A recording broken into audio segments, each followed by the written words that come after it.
These are some Dinar Guru updates, starting off with Claire article, quote, the Minister of Labor confirms this week is the date to start implementing the instructions of the financial budget, unquote. Samson article, quote, planning budget instructions issued this week and many projects will see the light of day, unquote. Militiaman article, quote, regarding the increase in the monetary mass, Khalaf stressed that the process of increasing the monetary mass is directly linked to the process of increasing the foreign reserves owned by the central bank. So any financing for the public treasury is through the exchange of dollars obtained from oil sales with dinars. Therefore, any increase in the dinar mass comes mainly from foreign currency. There is no fear of any increase in the monetary mass, unquote.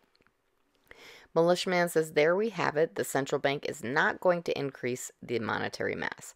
There should be no fear of any increase in it from here on out. The CBI is giving reassurance to the citizens on that matter. Frank says, what has been the reason why we don't have the monetary reform? Why don't we have the new exchange rate? Frank says the reason is because of the acts of Iran upon Iraq's government and banking structure. Mark Z via PDK, quote, Iraq shuts down Telegram yesterday for national security, unquote. Mark Z said this was yesterday about noon their time for a number of news agencies. They said it's for national security. They suspended the popular messaging system. We were also told they wanted control of information across borders in and out of Iraq close to the revaluation, so things could not leak. It could be. We were told that they would start controlling currency movement at the borders and control the press releases at that time. I think it's interesting. Let's see if it pans out. All right, Native from the Mideast says, let me explain why the parallel market is so hard to get out of.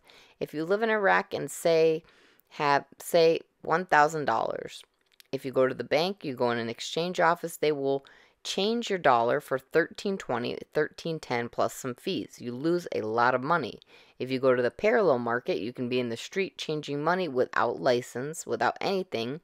You come see me, street vendor, with $1,000, I'll give you 1,500 dinar for $1. Nader goes on to say, where would you go? Would you come to me? Of course you would come to me because you'll make more money on your dollars. That's why it's so hard. That's why the parallel market will always exist. It will never go off no matter how they're going to arrest, but they can control it. Instead, now it's 70% parallel market will become like 20% or 10% maybe. The dinar is going to be a lot stronger if the parallel market goes down to 10 to 20%.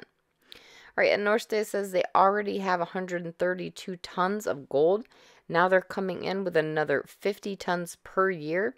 They're planning on making this the strongest currency in the world. There's no question in my mind. They already have the strongest currency in the world because they've got 110 billion in cash in reserves. They're over 100% coverage of their full money supply. No other country has that strong of a currency. They're not messing around. They want to have the strongest currency in the world. All right, Militiaman says if they issue new notes, 1s, 5s, 10s, 20s, 50s, etc., alongside the bigger notes, they're going to be able to be in countries side by side for a period of time of up to 10 years. All right, Frank 26, this is in response to large currency exchange kiosks being set up in malls in Texas and Florida. Frank says, why in God's name are these places being set up right now? Timing. Lastly, Mark Z via PDK says, I have been told over and over again the NDA will be about the rate. We can tell them we exchanged dinar. We are just not allowed to tell the specific rate we were paid. That is what I was told, and this makes sense.